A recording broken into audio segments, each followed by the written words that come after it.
Thank you.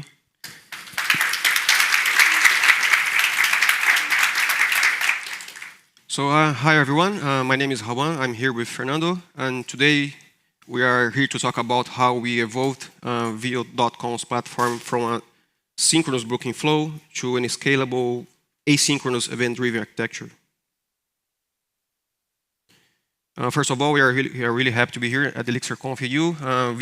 Veo.com is a hotel booking platform designed to help travelers find better deals and accommodation worldwide. We use Elixir, Go, React behind the scenes in our systems. And today we have almost 200 people working from Amsterdam and from many places around the world. A short look at our product. Travelers can book through the website or the mobile app, which is also available, which is both available on iOS and Android. And yeah, we have been running Elixir in production for over 5 years. And in this presentation, we will focus on our application called Veo API, which stands for Booking on Veo. Cool. So the first booking flow was asynchronous, quite simple for the scope of the MVP version. These are the main components for the MVP version. So the customer interacts with front-end application and then communicates with a back-end application, Booking Veo API, that integrates with different hotel providers. I will talk a little bit more about those hotel providers. And since the focus is on the Booking Veo API application or Elixir backend application, those are the components of the Elixir application itself. Basically, API layer, Phoenix on top of the API layer, a core component that take care of the business logic in doing the integrations, and then one component to integrate with hotel providers. So we integrate with many hotel providers. Each hotel provider has a different API, different interface, so create a generic interface to communicate with all those providers, to making an abstraction of its provider capability. And this implementation was, in fact, quite simple. Just create an adapter that all the provider implementation needs to implement using Elixir behavior. So we have some callbacks to create a booking, to the cancellation, and retrieve offers. And the input, I don't know if you can see, but anyway, the input is like one example of the input params for creating booking. It's just Elixir structure. In this case, using Ecto Schema just for the sake to validate the input data. That's make it easier using Ecto. And the response generic interface. So those generic interface input and output, they are used for all the providers. The transformation happens in the hotel providers components, but the core that consumes this just use this interface to communicate with the provider. So there is no specific for the providers with the business logic. We start with a simple booking flow. Again, for the MVP version, just delegate the payment to the hotel providers, no database, and rely on the hotel providers' APIs to create, pay, retrieve, and cancel all the operations for the books, including charging the customer. This was the initial booking flow, quite simple. First, you need to check. So, from the moment that the customer chooses a booking to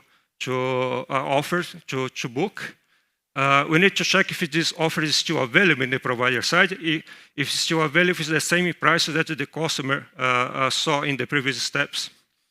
After that is the step to create the booking, basically delegating to the hotel provider. Just Booking Veo API works as adapter between the front-end application and the hotel providers. And in this step to create the booking, besides creating the booking, as I said, also charging the customer in the hotel provider side. So the customer, for example, in their credit card, you receive the transaction in the name of the provider. That was the MVP version. And then we improved the product as Vio being the merchant of record. That means Vio now responsible to charge the customers, and the responsibility of the hotel providers is just creating the booking in their flow. Then it was necessary to integrate a payment service provider. And of course, we added a database to persist the data from the booking and the payment data. With the evolution of this next step, we add a new component. So this is the payment provider that needs to be integrated with Booking View API. In the Elixir application, we added 2 more components, one for the payment provider, and of course, a data layer to communicate with the database. The booking flow becomes a little bit complex. Let's take a closer look to the booking creation only. There are more steps. So first, we insert. So from the moment that the front-end application calls the booking creation endpoint, the first step is to insert the initial data for the booking in the database, create a booking ID, and then the next steps go to the payment authorization, communicate with the payment provider, and only after the payment is authorized, then you're going to create the booking in the provider side. Everything is okay. We capture the payment and return it to the response for the front-end application. After all this process, the front-end application, we introduce a new endpoint just to retrieve the booking. The front-end application, you retrieve the booking details to show a confirmation page for the customer saying that the booking was confirmed. So far, so good. But then we start facing some problems because we start integrating with more providers, and each provider, hotel providers, and each hotel provider has a different way to work, communicate, and the time to create a booking depends on each provider. And when there is a long execution to create bookings, we face some some problems in our synchronous booking flow, because all the steps for this booking creation, it happens in a single HTTP request. But sometimes the hotel providers take longer to respond, and what happened? Again, all the steps made asynchronous in the booking creation endpoint. If at this point that's critical, creating the booking in the provider takes too long, we start facing some disconnection or some intermittent no replies for the front-end application. This is one example. If you execution of an endpoint that takes more than 60 seconds to respond. And interesting that for the full configuration in Phoenix, the connections just close after 60 seconds. And this because this disconnection, the consequence is that the current process that is running all those steps to create the booking is terminated. And the booking remains in an inconsistent state. So there is no response for the front end, and the back end didn't finish the execution of the booking creation steps. The reason for that was so again, we are using Phoenix. And then in Cowboy, there is an idle timeout configuration that's by default is 6 seconds. If after 6 seconds, there is no communication in this process, and then the current process is just shut down. This is the configuration that from the documentation of Cowboy. The quick fix. So again, we are relying on the providers to create the bookings.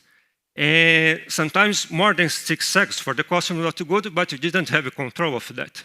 So the quick fix, we just made a configuration. Okay, it's infinite, well, let's wait. That's the way that we solve the problem in a quick way.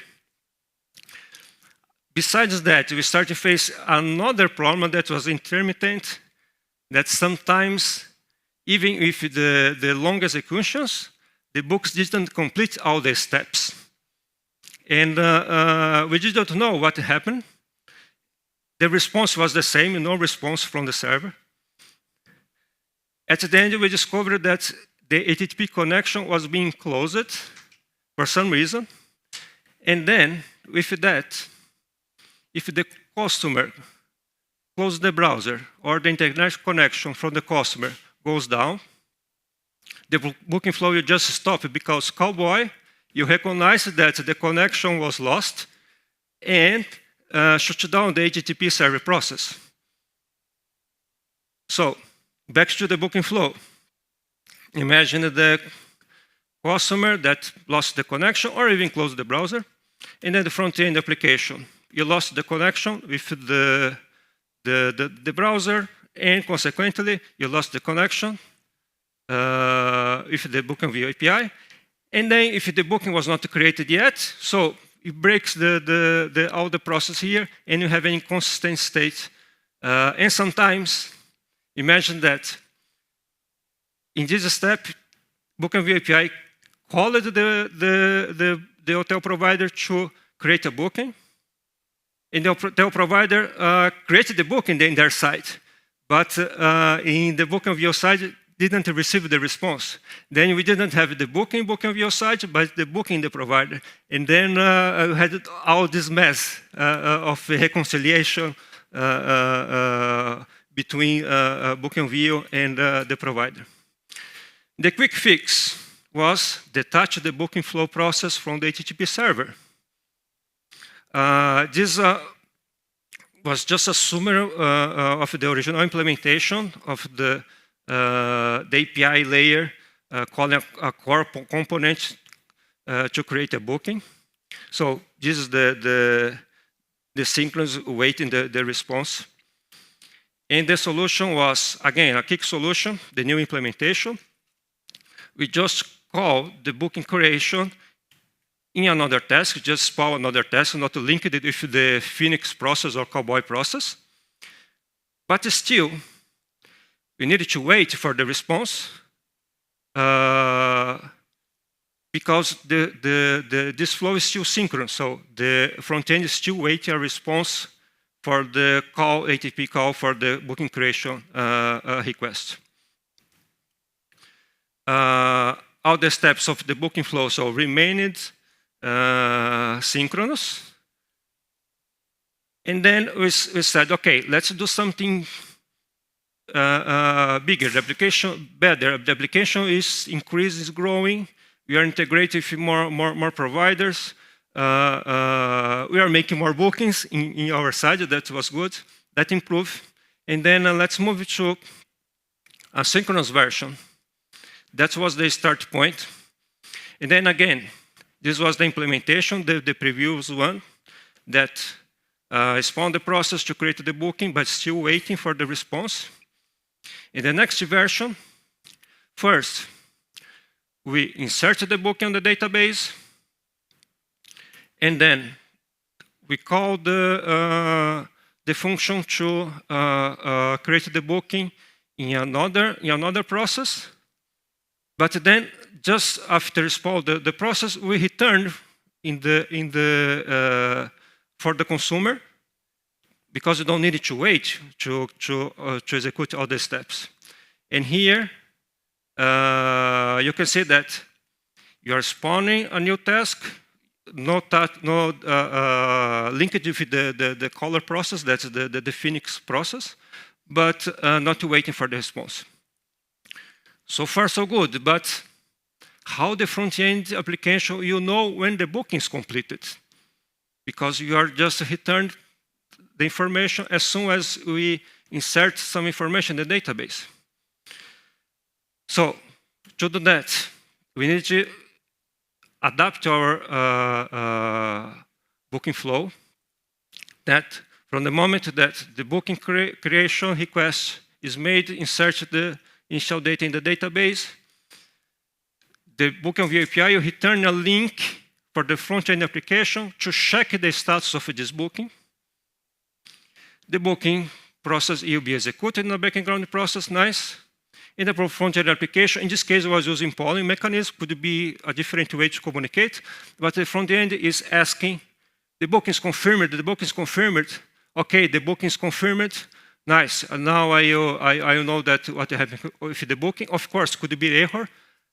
We will not talk about error handling because otherwise it's too much. Let's just talk about the happy path here. And this is the new booking flow. Let's take a closer look in the booking creation. So, booking creation endpoint is called, insert the booking in the database, and then return. The booking process is running in the background. So, payment authorization, create the booking hotel provider, capture the payment. All those steps are being updated, the booking with the status, not only the booking confirmed. And we introduce a new endpoint, that's booking status endpoint, that front end you check when the booking is confirmed or not. From the moment that the booking is confirmed, then display the confirmation page. That was the initial asynchronous booking flow. So you are evaluating the application and learning if, how you are growing the application. And this was, in fact, a preparation for a bigger next step that was introduce an event-driven architecture.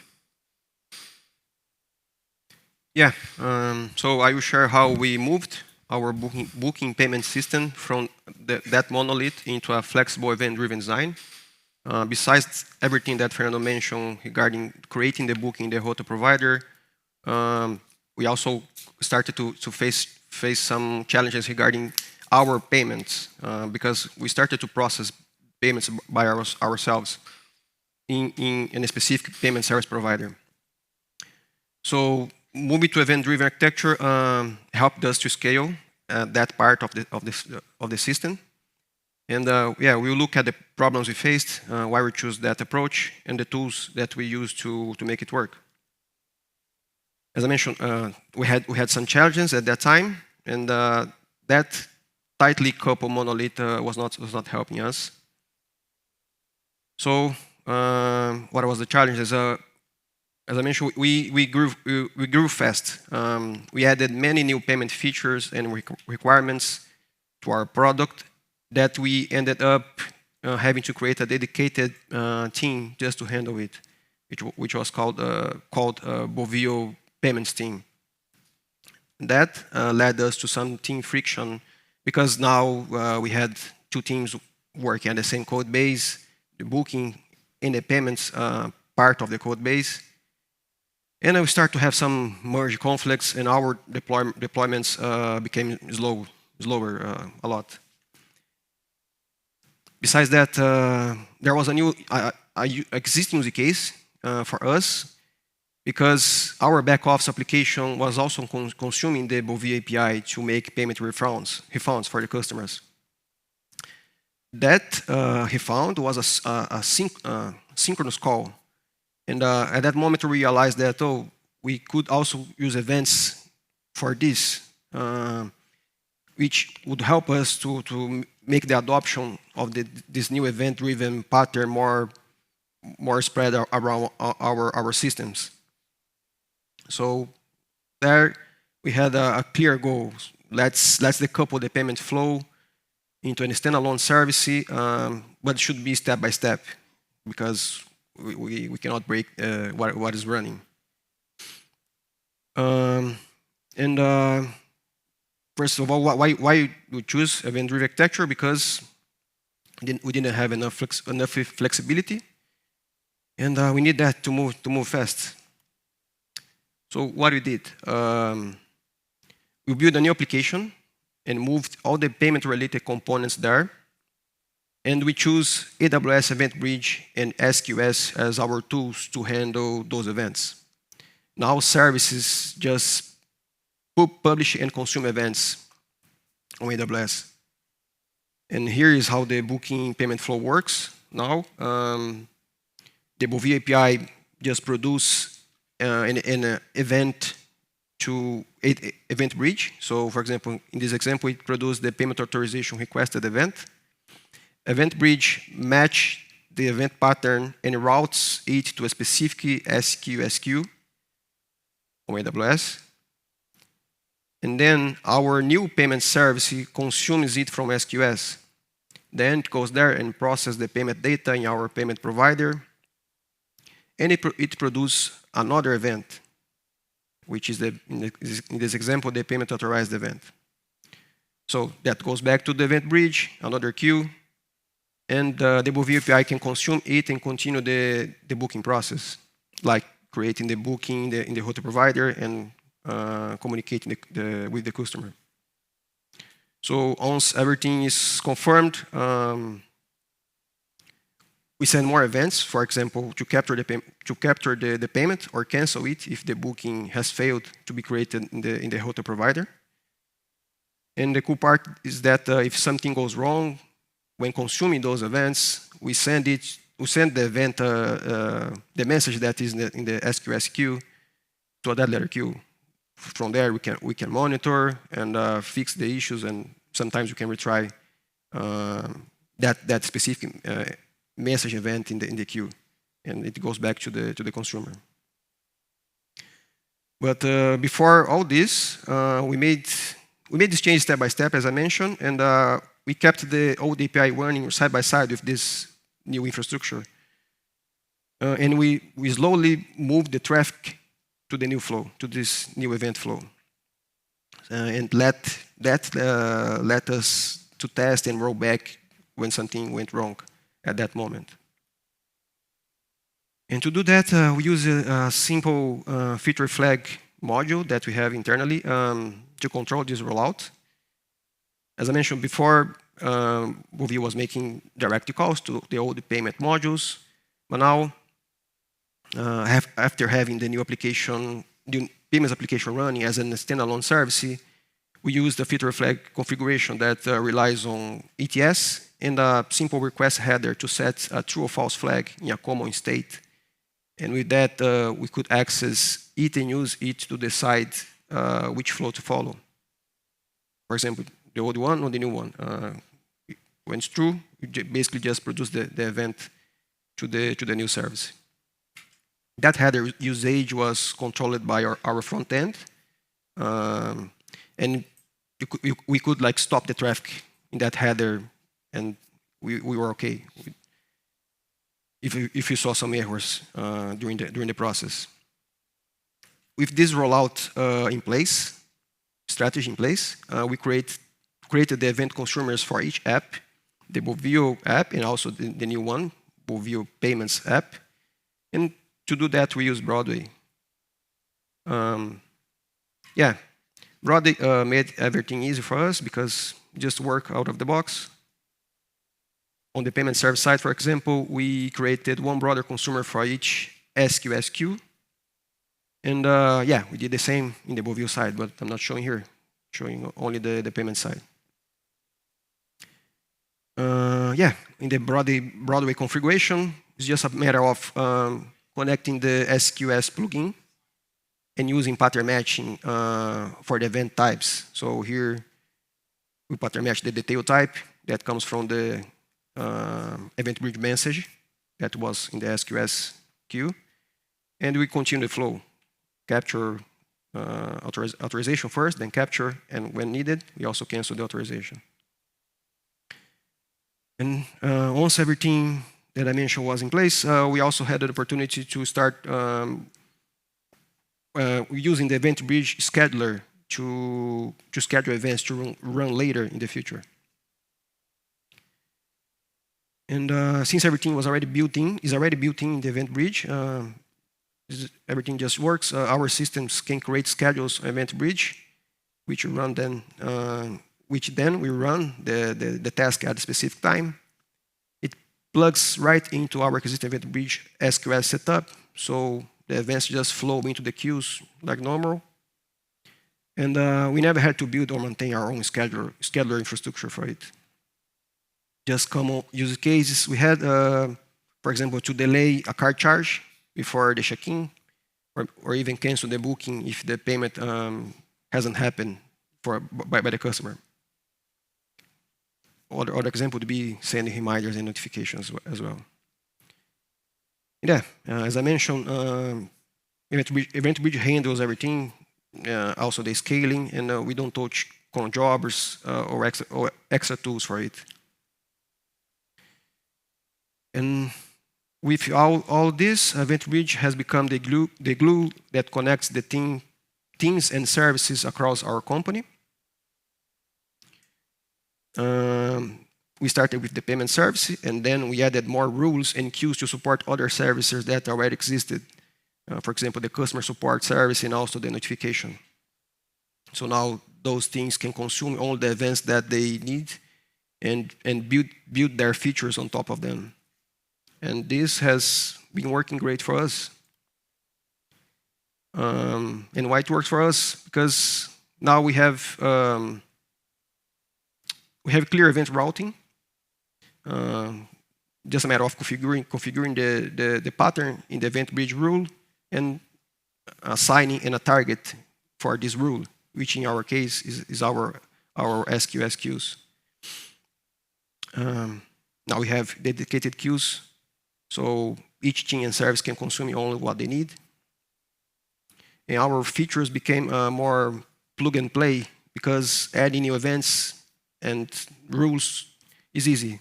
Though existing services does not need to worry about API contracts or something like that. But of course, they need to be aware of the event contract that we define before implementing new events.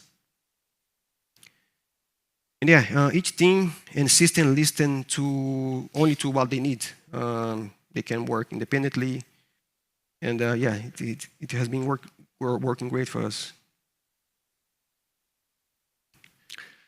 Good. Since you have a bit of time, I don't prepare slides for that, but I'll talk about what's going on next steps, because this is a simplification what you have in our components. So we moved the payments portion for event-driven architecture, but still we have the communication with the hotel providers synchronous, because that way you need to communicate with the providers because they provide the communications via HTTP APIs, basically. And what's in progress? First, this hotel provides integration from Book and View API application. So one application, you'll be responsible to do all this transformation to communicate with the providers and move the responsibility, basically. In the Book and View API, you communicate, okay, the hotel provider service. This is already work on production. We are migrating some providers. So today you have this similar situation where we're running both sides. Some providers are directly integrated with Book and View API that were already integrated like before, but some providers are using this new hotel provider service. And a possible next steps that you are taking consideration is to make this communication between Book and View API and this hotel provider service in an event-driven architecture. Of course, at the end, the communication with the hotel providers will be synchronous via HTTP requests, but then you can handle in our side. It's like, our side, Book and View side, the booking platform side, this communication via message, and then, of course, you'll be more detachable architecture. So, before we close, I'd like to just say, to mention quickly our Elixir engineers at vio.com. Milit, Samal, Laura, Diana, Antonio, that's here. Felipe, Rinaldi, Vicente, João, Jonathan, Ivor, Sergio. Special thanks for Rauan that is making a presentation first time. And thank you very much for joining.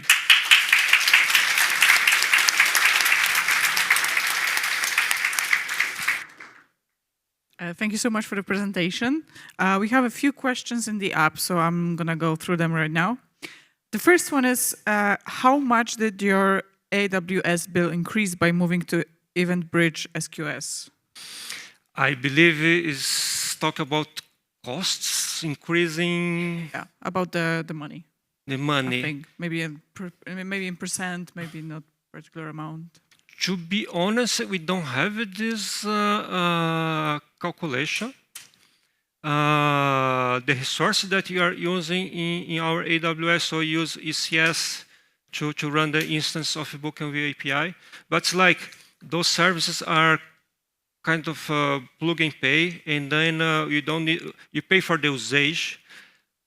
I can't give you numbers, but it's like when we evaluate options to use AWS, or for example, there are another options like Nets, or I think we consider using. We consider using Open. Or RabbitMQ, or also. Yeah. But in the end, the cost is not that much. For us, at least, we didn't measure because it didn't affect our costs. Okay, thank you for the answer. And there's the second question. How many developers and teams did you have when you moved to the event-based architecture? Did you have any issues with getting all developers on board? And if so, how did you handle it? Okay. Many questions at once. So, how many developers in which time? Let's start for the first one. Yeah. How many developers and teams did you have when you moved to the event-based architecture? I don't remember. Do you remember, Antonio? He's the manager. 10. Okay. Okay. And did you have any issues with getting all developers on board? And if so, how did you handle that? No issues. Everyone was convinced. Perfect team. Everybody was happy. It was like, okay, we have a problem, we need to solve. And it's like, but it's just a good question, because it's like, it's not like, okay, someone decides, okay, let's move it to EventBridge. So we have, it's not a bureaucratic process, but you have a process. Okay, you have an idea, then let's collect feedback, and then let's see the options and the pros and the cons, and the costs involved, and then you decide to together, so as a team. So this was good. It was a collective decision. Exactly. Does anyone in the crowd have any other questions to our speakers right now? Yes.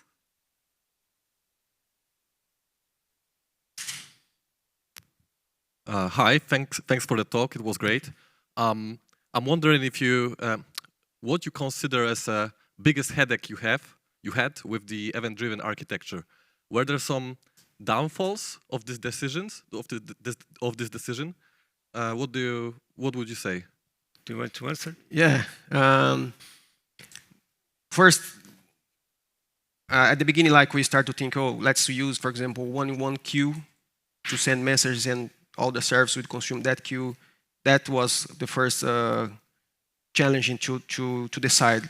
Let's split on multiple queues, and yeah, that is one example, because it took some time to decide what to do in that aspect. Like, because only on queue also works. Not only one. You can have like a queue per context, and in the end, it was what we did. Besides that, also some challenges regarding the event contracts, because we need to be specific and define the contract that an event will have, because the consumer should know what to receive, right? What they will. They need to know what to expect in the payload. A lot of like, let's put everything in a big JSON and send it as a map. In the end, it becomes a map on Broadway. But we decided to let's define the contract first. Define the structure of the the main components. And besides that, we also have a metadata to put things that we cannot control the shape of in the messages. So yeah, those are some examples. Yeah, just to complement, this part of the contract is something that you still need to improve, like create standards, because you have different applications communicate each other. We started in a way, but then, okay, maybe this way is not the best way to communicate with another application. Then you say, okay, we could improve that. And still, next steps to create a standard for this communication between applications via events. Thank you. One more question.